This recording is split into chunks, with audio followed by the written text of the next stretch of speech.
Welcome to the One Step Ahead series, part storytelling, part podcast, and entirely a celebration. This project is a way to honor the wise beings and medicines that serve us in creating a life that is aligned with the unique beings we are, and the values that connect us to ourselves, to others, to our precious planet, and energies in the universe. You're invited to share in the intimate conversations that arise when we ponder and explore the questions: what does living in alignment feel like? What does it look like? How do we find our way, and who are the guides that can help us discover and deepen our understanding of ourselves? If you're a curious seeker, if you've known that something about your circumstances is not quite the right fit and wondered, what else is there? This is a place to open, expand, and explore. One step ahead of our past, of where we've been, one step closer to where we want to be, where we're meant to be, finding alignment.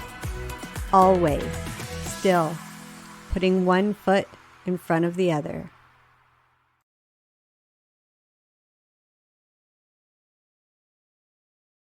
There's something that I wanted to share with you, and I thought it might be interesting to capture this. I've been feeling very anxious with the energy and the shift in seasons and all of these things. And okay, so right away, I need to catch myself because I have been feeling a lot of feels in my middle, in my sacrum, in my abdomen, like this constriction. And my default is to say, oof, I'm feeling really anxious. And I've been sitting with that quite a bit. I even journaled about it this morning, and I'm trying to practice not labeling sensations in my body or emotions that are arising that I don't actually know. But the brain, my brain, defaults to, oh, this feels like, so it must be that. And so I say things like, I've been feeling really anxious. And this afternoon, late this morning, started to hear my higher self gently asking, is this maybe just excitement? That's where my immediately went. Really big excitement that feels like kind of overwhelming to hold in my body. And I'm used to trying to find ways of, dispelling this or numbing this or toning it down, just tone it down a little bit. And I've been doing a little bit of that, but I also have been thinking about, what if I just start like the thoughts, I'm really excited for this and get specific and this and get specific. And then it makes sense. Well, this is a lot of exciting things, and so really encouraging myself to practice being with it without being afraid of it. And just like, okay, so I need to do something. I really want to dive into this. We need to dive deeper into this, I think. Can we take a few minutes? Because it's the two of us. So I think we've got a few minutes.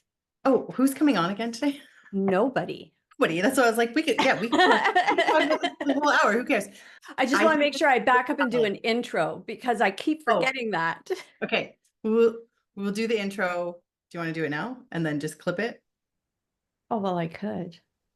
Or I'm excited. Let me ramble. Okay, ramble. So, I think this is a really good point, and it came to my awareness also this summer when I played in that slow pitch tournament. It's like the year-end finals. Everyone gets really hyped up. We really wanted to win. It's my first year on the team, but like the teams never won. They lost in the final last year. So it was like, comeback season, Florida Panther style.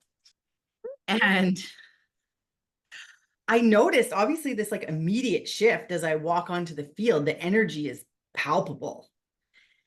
And I was observing, the dudes in particular, the men on the team who are like jacked up, and like I'm uncomfortable next to their heightened level of energy, but I'm excited. And I was like, oh, we need to like be calmer. Everyone just calm down.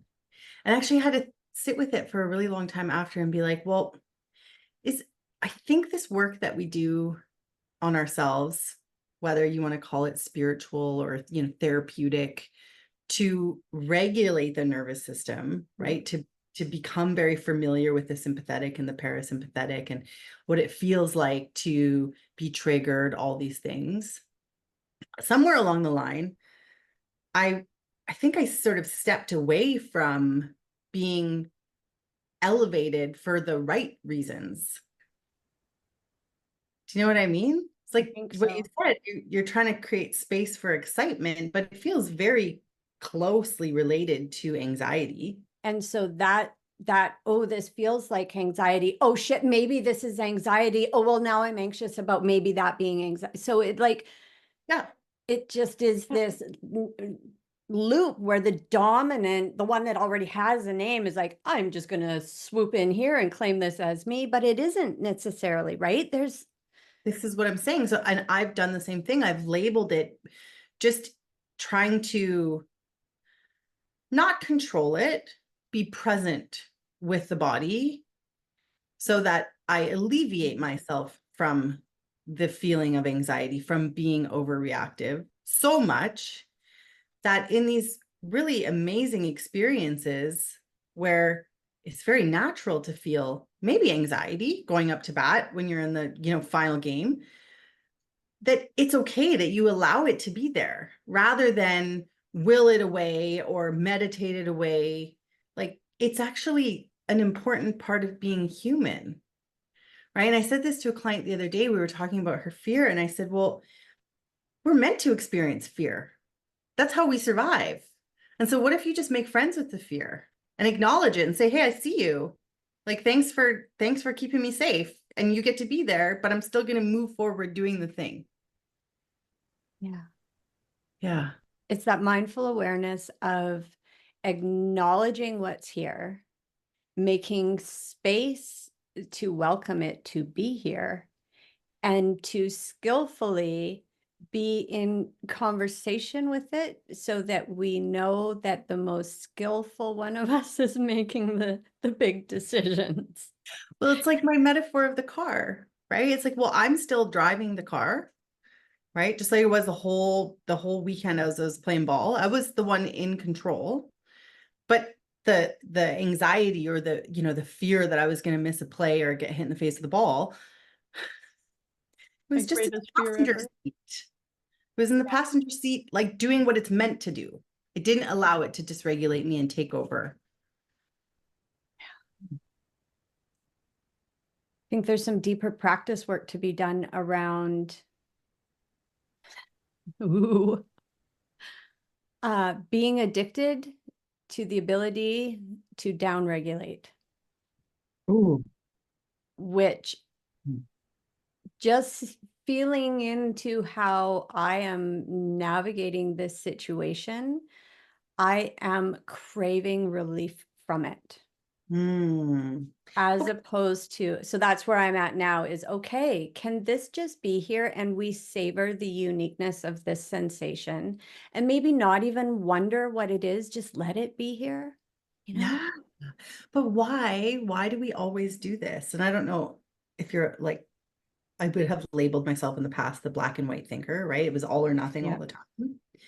But I wonder why we swing all the way to the other side of the spectrum, right? It's like, well, I know what it's like to be in a dysregulated body, to be overreactive, to be, addicted to cortisol and adrenaline, all of those things.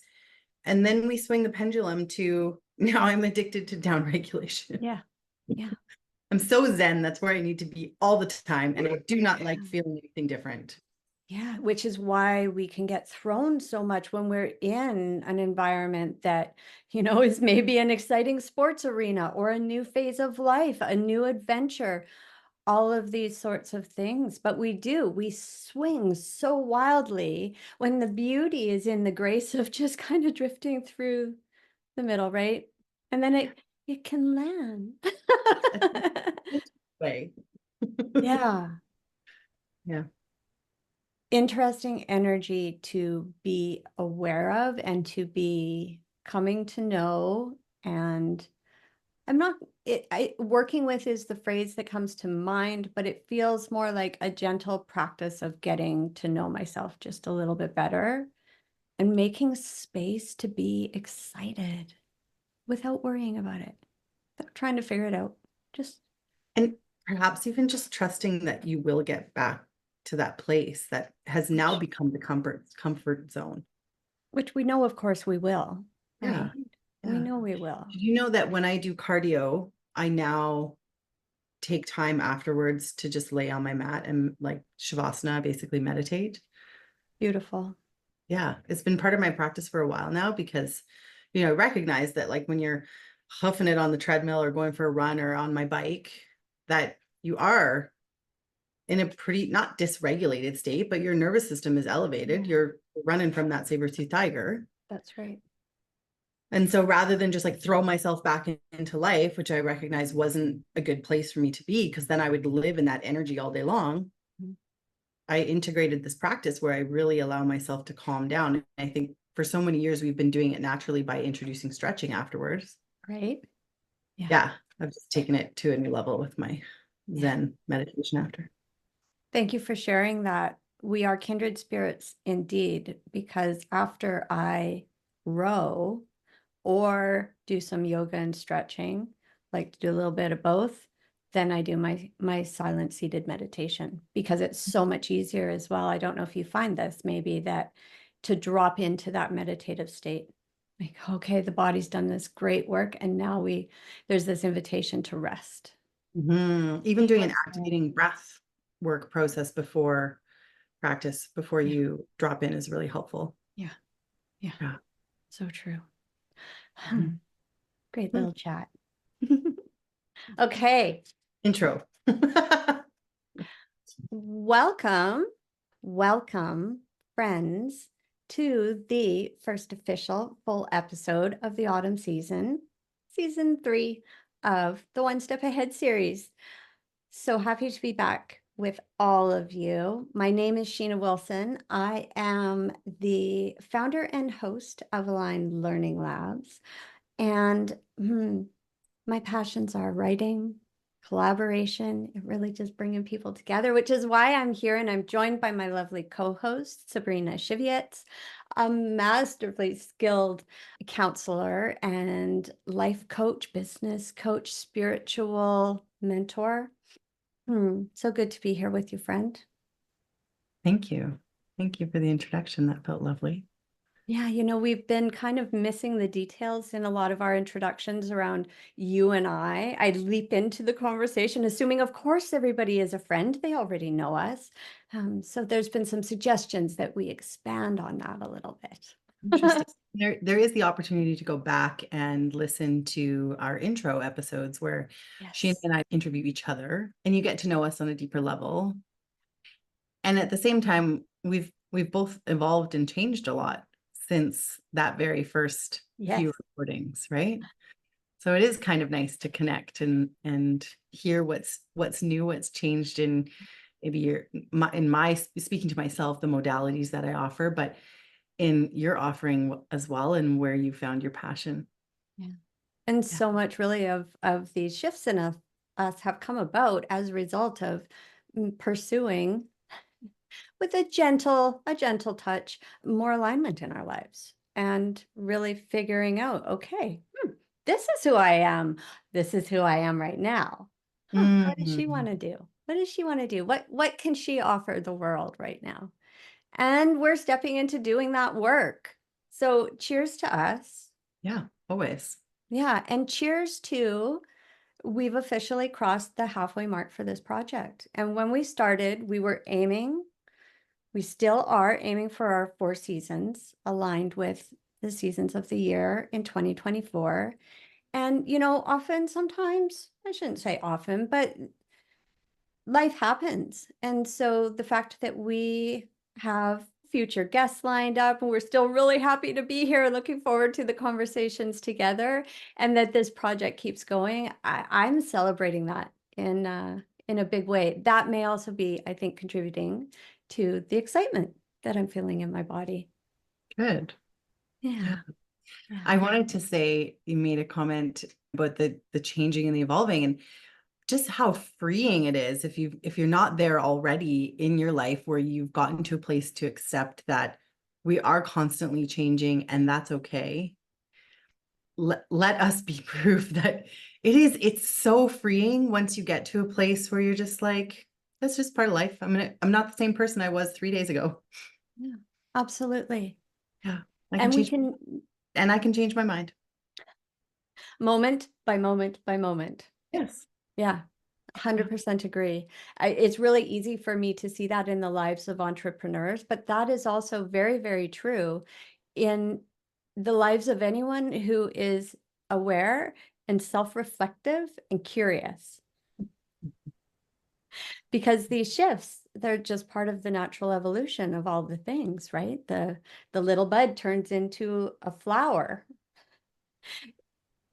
Anyways. Like, how long is she going to go with that cycle? Yeah, I realized as soon as I started to say it, I was like, well, yeah, no, I think that kind of gets the point across. I know for myself for a long, long time, because things in my world were not particularly aligned, although I sort of knew that. And at the same time, I was still grappling with, this just doesn't feel right, but I don't know why. Mhm. And I had to be more intentional about the awareness I had around my evolution as a being. So it was less centered on my employment position and those daily tasks that I got paid to do, and it was more tucked into the activities that I engaged in outside of my work hours. So the things that I was reading or watching, the people I was having conversations with, the learning opportunities that I was taking advantage of. And it was all of those sorts of things that provided a level of comfort that, yes, I am still evolving. Yes, I know this thing over here does not feel quite right, and I'm not sure what's going to happen with that, but I can keep growing in all of these other ways, which have led me to where I am now and making very different, and in some cases, kind of extreme choices in order to get away from what definitely wasn't working. Yeah. And this project is part of that, exploring all of these different modalities that we've really been shining a spotlight on. These are the types of activities I mean, those opportunities to just explore ourselves a little bit. Yeah. Yeah. I'm excited for this next leg of your journey, because Thank you. I hear the way you frame words, and I've just seen you articulate yourself so beautifully. And I've often thought, like, why is she not a writer? Why are we not reading these words in books? She was a writer who didn't write for a very long time. Yeah. So I hope you continue on with it, and one day the world is graced with your words in a book form. Well, friend, I have no choice. Now that I have found my way back to my creative self, who needs to be on the page with her colored pens, making a beautiful, colorful mess just to see what comes up. I do it from curiosity as opposed to a need to create something specific. And when I tried to describe my writing to someone recently, I said, it's very wise and insightful rambling, and one day I'm sure it's going to amount to something, and I'm trusting that I'm doing that work right now without being tied to what that thing actually might be. But the words are plentiful and they come easily and joyfully, and I am so, so glad to be creating a life around writing, but in a really cool way that allows me to be of service, which I had no idea that I was going to be able to figure this out. And now that I'm here, well, I feel more aligned than I ever have before. And I'm really practicing a lot of trust that following what feels good, following what lights me up, and sharing it is exactly right for where I'm supposed to be right now. Fabulous. Could we also, friend, talk a little bit now then about the shifts that you've been making in how you're both showing up in the world, but how you're more importantly evolving the work that you're doing in the world. Sure. Yeah, we can touch on that. I would love that. Yeah. It's been a slow evolution. I think as I not I think I know that as I have felt the call to move more into a holistic space where I'm not just wearing the counselor hat, my nervous system has really had to come on board with being seen and trusting myself and trusting the skills that I have, the modalities that I offer are of value, and that I can truly step into the transformational space with confidence. Mm. So yeah, it's kind of happened. It's been happening in a very quiet way, and that's the way I've been enjoying that. And my hope is that it just continues to evolve and grow that way. So that's through my Radiant Authenticity program, which is a coaching platform, I would say, one-to-one clients where I offer either an 8 or 13-week sessions and in a package form. And it just differs a lot from the work that I do as a counselor because we're not just focusing on therapeutic conversations. It's a very goal-focused program where we are looking to see a transformation at the end and whatever that looks like, but is often geared around unwinding the programming, right? The stories that are on auto replay in our subconscious that hold us back from living the life that we desire. It's about living a fulfilled life with purpose and in alignment. So we are doing a lot of work on alignment and values.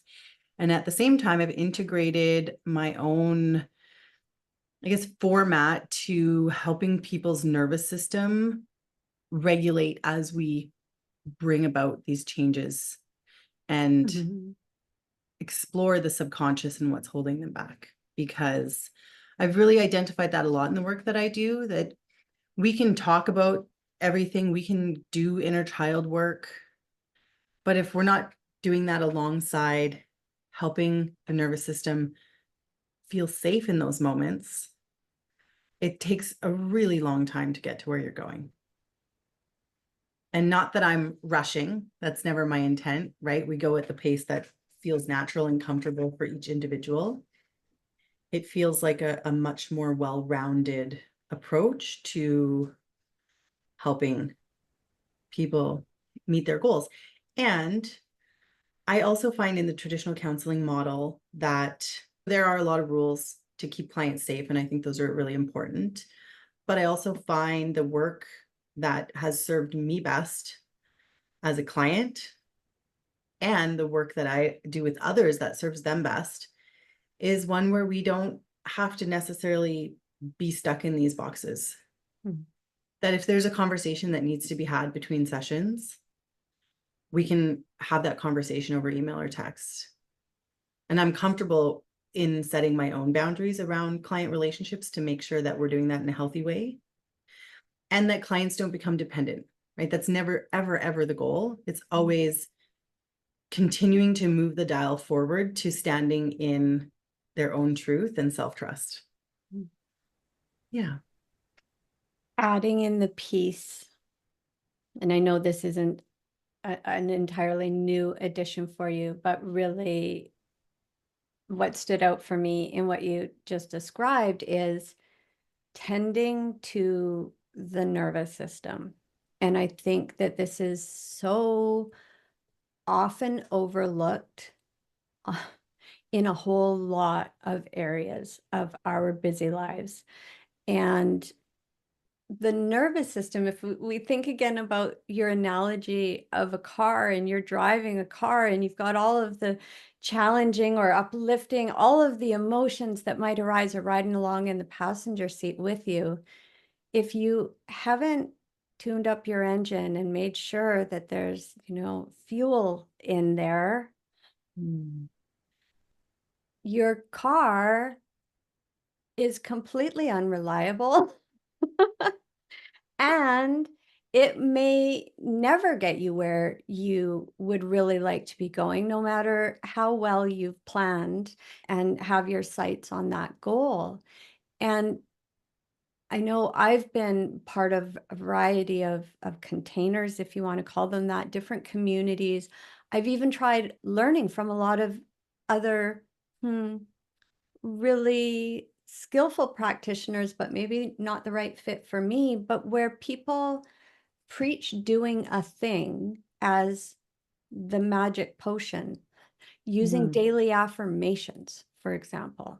Sure. Post your affirmations everywhere, write your affirmations repeatedly, use your affirmations as a mantra.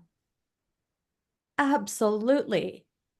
That's going to be potentially very, very helpful. However, if the nervous system is dysregulated, if there is something that is really out of balance, then your subconscious is not going to absorb or develop those new patterns nearly as efficiently. Yeah.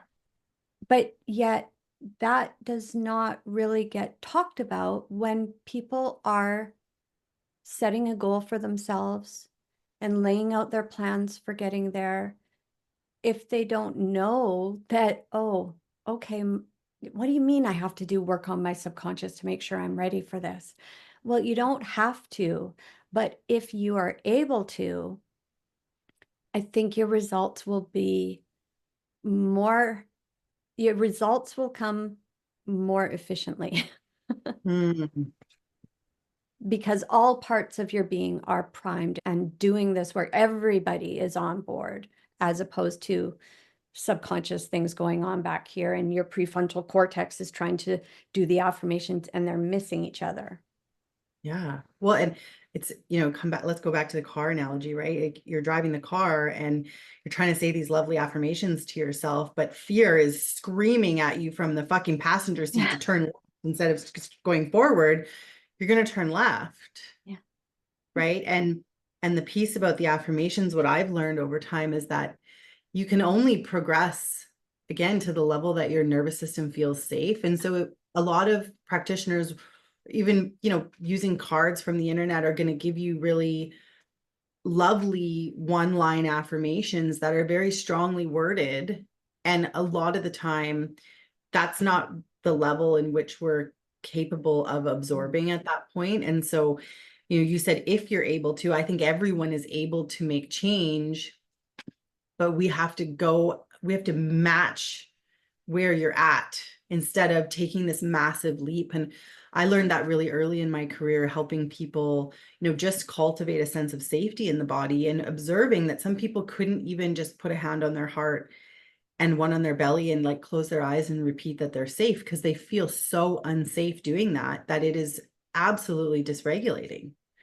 Right. And so we have to go at it from a different approach. We have to use an affirmation that says, like, I'm working toward feeling safe. Mhm. Repeating I'm safe, I'm safe, I'm safe actually just was a big trigger for that person. And we'll probably have parts of them screaming out at them, bullshit, bullshit, bullshit. So how do you develop a sense of trust in yourself when you've got these very competing types of thoughts arising and battling for your attention? Yeah.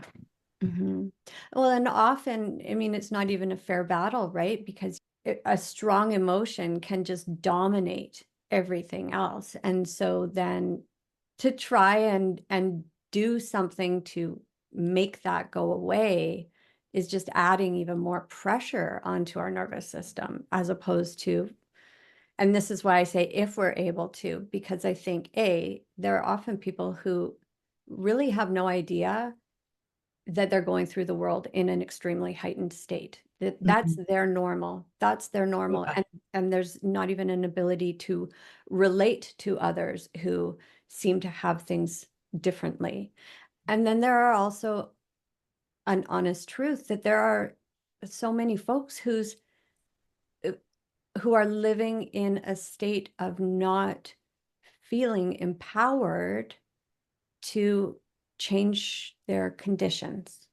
Mhm. And I think that in some circles, this would be labeled as a victim mentality. Having come from a long history of living in that victim mentality, I give her love and I celebrate having had people in my life who love me, show me, and nurture me on a journey of learning that I can choose. I could choose. Yeah. I didn't even know that was possible until I started to see other people and have other people reassuring me, like a teacher, a wise guide and teacher, right? This is possible for you. You don't see it yet, but I am living it and I know it's here for you too. But it was so awkward to move from this place of, I am a victim. If I tell my story, I can come up with all kinds of proof of why that is. But that is so different than being permanently stuck with the victim mentality of hopelessness and powerlessness. We need to be able to tap into some kind of spark of belief in ourselves, of really believing in something better, even if we have no clue what that is, but we're willing to keep putting one foot in front of the other, trusting that we're slowly unveiling what that is in our world. It's a tricky one because I think that when we get into the layers of that, it comes from a place of recognizing that, one, this isn't happening to me, it's happening for me. And that's a big shift to get to. But also the awareness that this is just the body. We're a soul in a body. And the pain we feel is because we are living the human experience. Right. And so that part's the choice, right? Making the choice. But you're right. I think there are so many people who are in situations and don't have the support or the conditions in their lives to be able to even take time for self-reflection to get there. Again, that's part of why I'm here, why I'm showing up in this space, is I am now proof to Sheena 20 years ago. And I hope that there are little ripples, even if it's just someone saying, well, I kind of believe her. I kind of believe what they're saying here. Yeah. What would that be like for me in my world? And yeah, this has been a very heavy start to our autumn season. This wasn't quite what I had in mind, friend, for this afternoon. It took a bit of a heavy turn right at the end, but it wasn't heavy the whole time. That's true. And ultimately, all of that heaviness really bringing us to the light of what is and what is in this space, and celebrating and acknowledging with gratitude that I've practiced building some muscles around this. Yeah.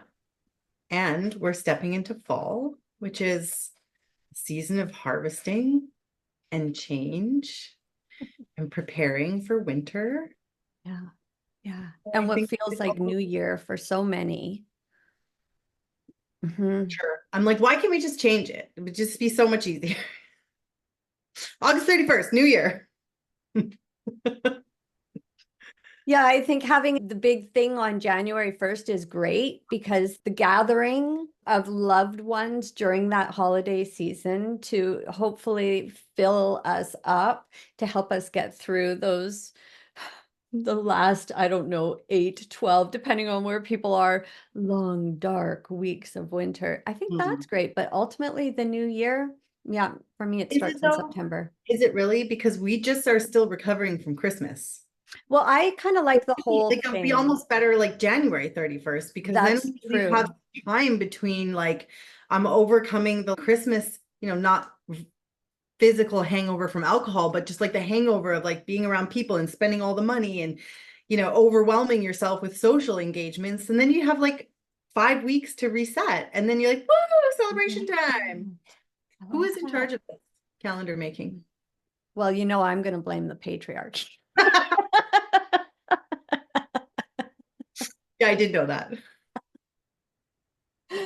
Oh, it's so strange. I was reminding myself, acknowledging that we are recording this a little bit early so that we can be ready to launch for the fall equinox, that it genuinely feels like after Labor Day, summer's over. And I've been consciously reminding myself, especially when you get up in the morning and it's sweater weather, and by 1 p.m. it's sundress weather. It's still summertime, but the shifts are so palpable, right? Like Mother Nature is showing us all over the place on the West Coast that things are winding down. Yeah. Yeah. I have to convince myself not to go rip up my garden like the last week of August. I I've still had got to remind cucumbers, myself to kale. water the garden. Yes. Oh my gosh. Yeah. Yeah. Because It's it okay. feels like it's just over. It's just over. Yeah. Put everything away. We're going back to work. Shut it down. Yep. Yeah. It's so funny. I know that Eileen talks about this when, especially when we are really tuned into celebrating the Wheel of the Year ceremonies, acknowledging and marking those 8 seasonal shifts throughout the year. And we talked about this in our summer season of OSA as well, that each month between June, July, August, September, each month has its own energetic flavor. Mm. Yeah.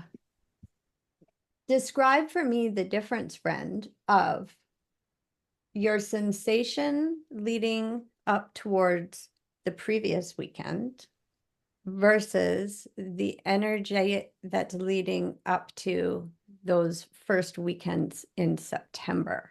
Because there's very little time between those, but priorities shift, schedules come back into play. I think for a number of people who are in any way related to a traditional Western school calendar system, there's an awareness of an extreme need for realignment because we let so much go in the summer. And in some ways, we feel more aligned than ever because we've got this different level of freedom and space and access to all of the beautiful things that are warm outside.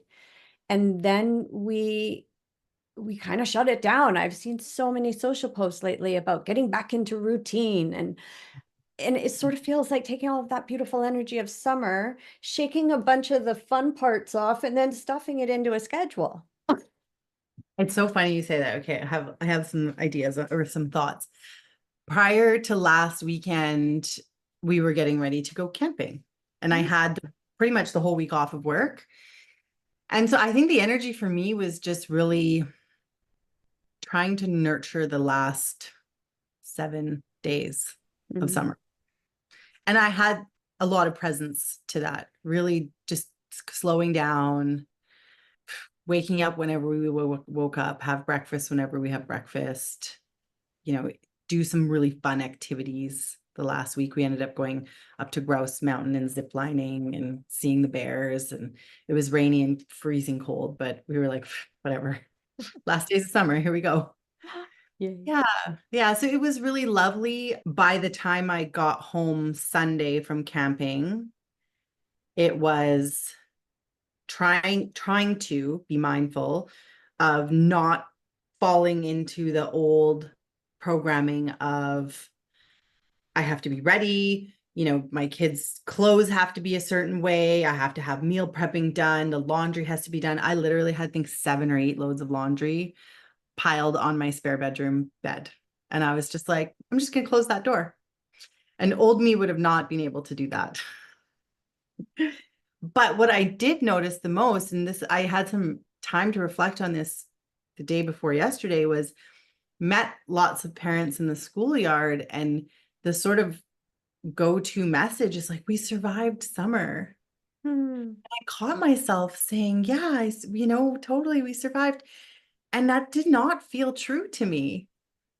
And there's a moment where I'm like, oh, I don't want to say that out loud. Like, I feel bad. I live this privileged life. But I was like, no, that's not, regardless of those circumstances, I really focused on living intentionally this summer.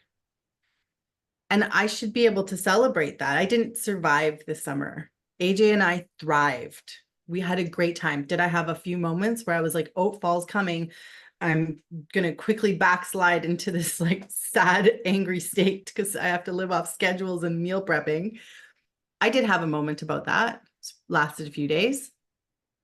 But for the most part, I really, really just try to lean into enjoying the freedom while we had it, and then just slowly integrating back into the fall. So there wasn't a fancy meal prep list for this week's school lunches. It was just like, whatever's getting made. There's some apples and raspberries in the fridge. We'll survive. You need laundry, go to the pile. Perfectly imperfect, infused with lightness. Yeah, it's just about progress, not perfection. We're just trying to live here. You know, the only thing I did make sure was in good shape was the space that my clients come to, because I did have quite a few of those this week. And there's some adulting that just, it's got to happen, right? It must happen. I like vacuumed and washed the floor. I'm envisioning you in these conversations with other parents at the school and them talking about surviving summer, and you're just kind of quiet on the outside, but inside you've got this really beautiful lit up smile, and you're hearing, I savored summer. We savored summer. I know, but it feels so, I know. what's the right word for it? The word that comes to mind that I could see someone potentially using, I would not choose this word, is privileged. Yeah. Or braggy. And so, like I'm bragging that I had it better than they did. And that's never, I would never so try here's the thing, intentionally. friend. Why? We already know I just why. have to poke at this a little bit. Where did the program come from that says we are obligated to receive the misery of others and squelch our own joy, as opposed to sharing a joyful perspective? There's something about, I don't want to make other people feel bad. But on the other hand, won't all of the people feel bad if they don't see that, oh, maybe I don't actually have to feel this way about it? If somebody else is enjoying this, couldn't maybe I find my way to that?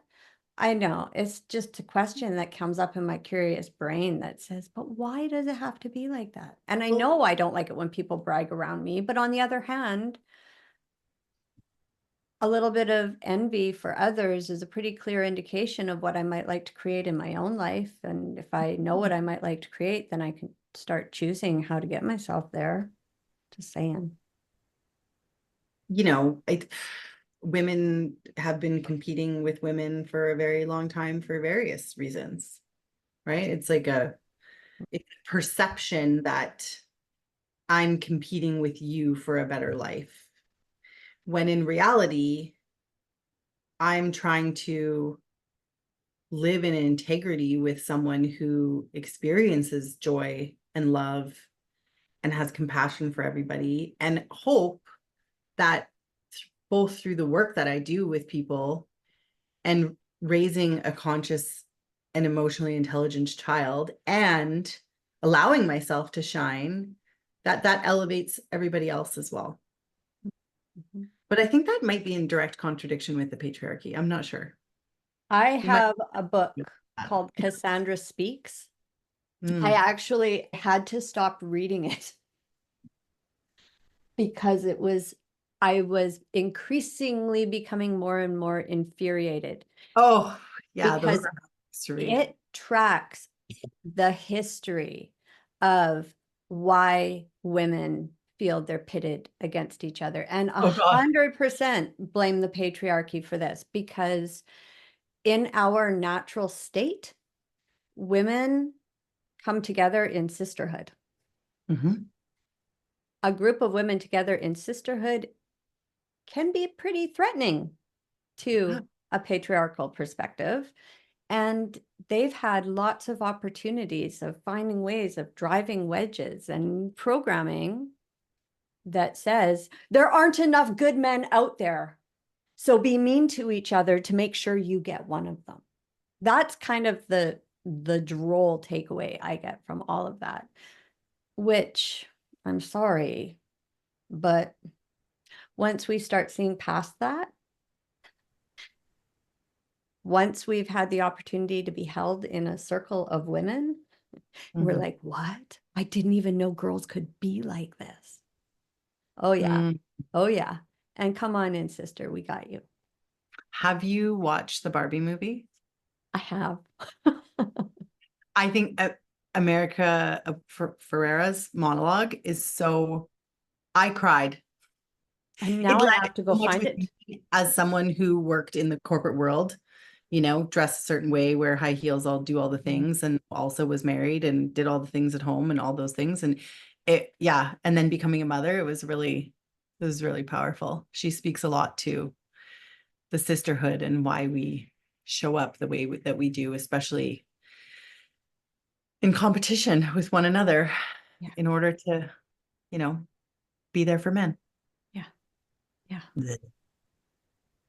I think competition can be fun and I think it can be challenging, but I think it's been misused to cause harm in a lot of ways.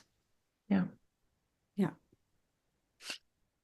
That's one Anyway. of the things I savor about being at the stage of life that I'm at now, because when I was a young woman, I assumed every woman wanted my man, and if I didn't show up in whatever way, then they were a threat.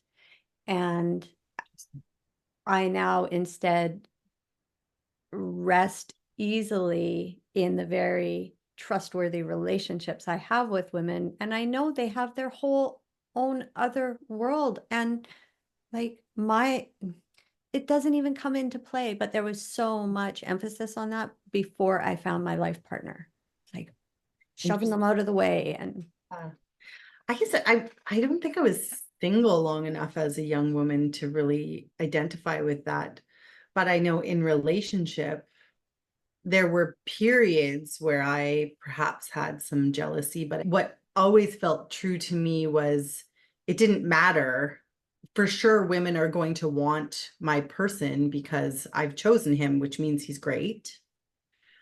And that what they want isn't my business. It's whether he's going to stand in integrity as my man to make sure that he's identifying himself as a taken human and dealing with those situations in a morally appropriate way. I love how you just described that so eloquently. Yeah. Thank you. Yeah. It's funny, just sparking all kinds of memories. Boys are gonna boy, and sometimes with our life loves, they learn things the hard way, which I found with my 23-year long relationship so far. But I thought of all of those things were growing pains where something might come up and then there would be opportunity to, once the emotion had settled, to have conversation around it and for us both to grow and evolve from there. Yeah, it's a strange culture because as a young woman, I was very much aware of a lack of trust in relationships. I've got whole other theories around that, trying to tell teenagers to be monogamous. I don't know. That's a tricky business right there. But there's just so On much more to 2024, it. that's for dang sure. Yeah, everything was always so serious. It was like you either were friends or now you're dating, like now you're a couple. It's like, but what happens to the part in the middle? Nobody wants to make the commitment, but they want all the benefits of being in a relationship. Interesting. And I did question a young lady recently on like, isn't that you just being in a relationship without the label of a relationship? Which then is a whole other conversation, I would imagine. What defines a relationship? Oh my God. Right? We could go on forever about this, like worthiness and relationships. Right? Yeah. Oh, friend, is there anything that you might like to bring to our conversation this afternoon? I think I'm curious, are there any real conscious shifts that you make moving into fall? Perhaps more energetically rather than physically. Obviously, we do our gardening and that sort of thing, but energetically speaking? Mhm. Thank you for asking. I have been aware, actually. I think for me, it starts setting in early August. When I was younger, it was when the back to school flyers started arriving in the mailbox. And for me, fall has more often than not been a very busy and emotionally intense period of time with change in routine and how things go. And I think this expectation around sort of getting serious again. I get to play in the summer and then I have to get serious again. And so while you were very consciously savoring those last days of summer, parts of me were looking around my home and thinking about the things that need to get cleaned up and put away, because there's already this sense of turning more inwards. Mm, And so the spring and summer is about cultivating and nurturing my outside environment. And I think that that applies to not just my physical 3D world, but really from the inside out, nurturing the energy that I want to portray in the world. And so it's a conscious effort for me these days to not retreat quite deeply inwards, because I'm already feeling that call, which I kind of want to fight off a little bit, truth be told, because I am like mired in it in January. I sure as heck don't need to get started when yeah. technically we're still in summer. So I am aware of slowing down, tidying up, and really just preparing to be, it's funny, busy, but also more in my own experience. Yeah. That was a lot of hand gestures there, trying to figure out what is it I'm trying to say. I think this latter part of 2024 is going to be well, I'm curious because it's going to be an interesting exploration of honoring that returning inward for that period of time that we, recuperate from the busier, longer days, and also to continue to show up. And I'm working on cultivating love and light inside my being. I'm going to be calling on myself to share that in ways that I'm a bit unaccustomed to. I think that may have been one of the things I loved about teaching, was because it was so intense, particularly the first couple of weeks of September. But because I was on at the front of the classroom, there was an opportunity still for me to bring that bubbly energy, to bring, like, I still feel this excitement and all of the playfulness. And so I didn't have to think about consciously choosing to show up, because I had to show up. Whereas the more I've been working at home on my own as a solopreneur, we, all of us, have to really choose to find ways of putting ourselves out there, of connecting with others and interacting with others. And we talked at the beginning about the work that I'm doing. Oh, I am doing the work that I know I need. And so creating spaces and opportunities for people to come out of their isolation and just spend time together in community a little bit and bring whatever energy happens to be here, whether we're feeling quiet and introspective or maybe bubbly and jubilant. And it's really sweet to be able to share that energy too. Mhm. So that was a really long-winded way of saying that is also probably accounting for some of the big energy that I'm feeling in my body, is this being in between the two different energetic forces of those seasons and trying to I keep feel that. riding the light of summer while preparing for Yeah. the more seriousness that comes for the rest of the year. Yeah. I think one of the things that I would point out too is that it feels to me like the summers, like the season has kind of shifted right? That we start summer later and we go further into the fall, which helps me to recognize that even if the world around me is going at Mach, 5 speed to try to get all the stuff done and accommodate the new schedules, that doesn't mean that I have to. Yeah. And you're right. Very long days of darkness will be here super fast. So yeah, that's, I think, the physical part of the world that's drawing me in is each day being aware that it's a little bit later before it gets light in the morning, and it's a little bit earlier when the sun dips down, and all of nature is in this process of winding down. yeah, that's fair. Yeah. So nature is winding down at the same time that we're asking ourselves to wind ourselves back up and be on deck to do all the things. That sounds like chaos. We don't have time to go that far. Yeah. Just be like the bumblebee. The bumblebees are enjoying the last flowers of the season before they go into hibernation. Yeah.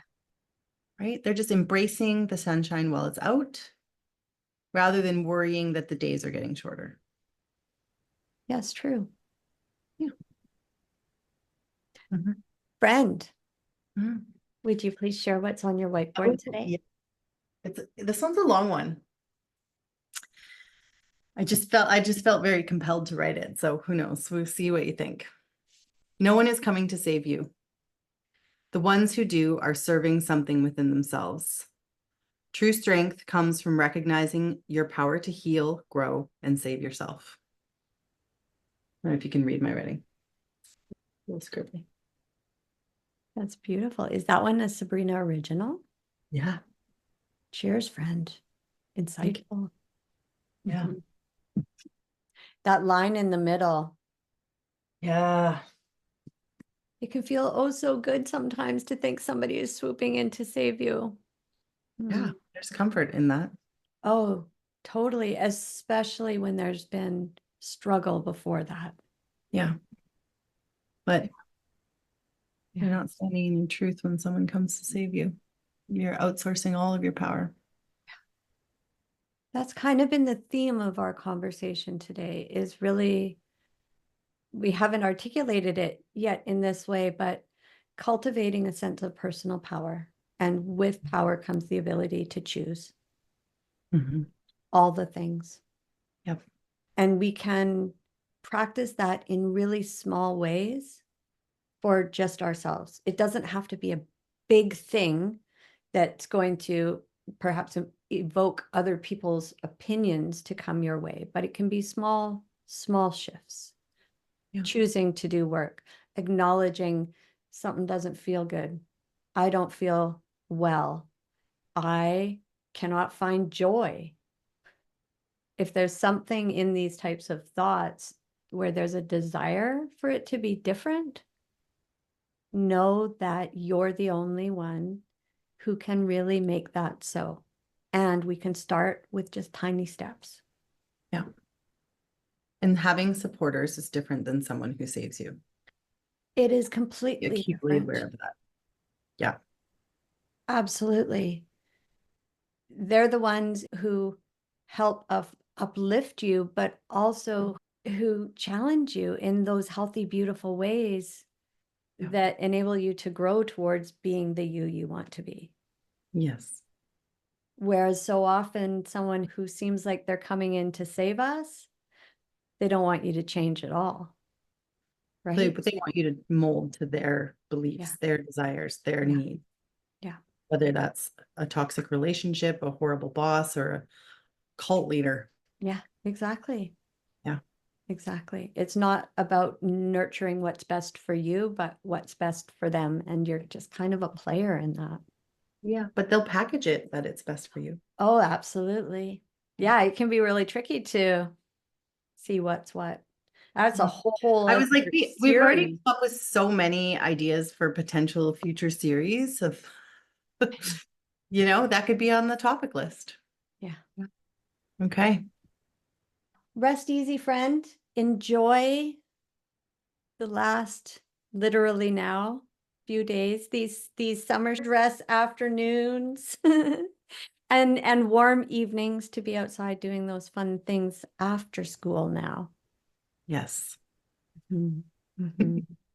Doing the fun things with an exhausted child who's been controlled all day. It's fine. He's good. Overstimulated. All the things. Yeah. Needing a nap. The poor guy hurt his heel, and so today he has to come home and just be still, which is really, as any parent would know, really, really difficult to do with an 8-year-old who's been sitting in a classroom all day. Shoot. Yeah. Yeah. Kind of like asking Champ to just hang out with you all day and not expecting that you're gonna take him out in the sunshine. Yes. With Which is Stella. where we're headed. Yeah. Me and the puppy. Okay. So once again, friends, welcome to season 3. Yes. Curious episode. If you're still here, thank you. Would love to know your thoughts. Feel free to leave us a comment. If you are enjoying the series and you're not already doing so, please press subscribe so that new episodes will land in your inbox. We're not always the most consistent, every week or so. And yeah, thanks so much for being here. I look forward to connecting with you all again soon.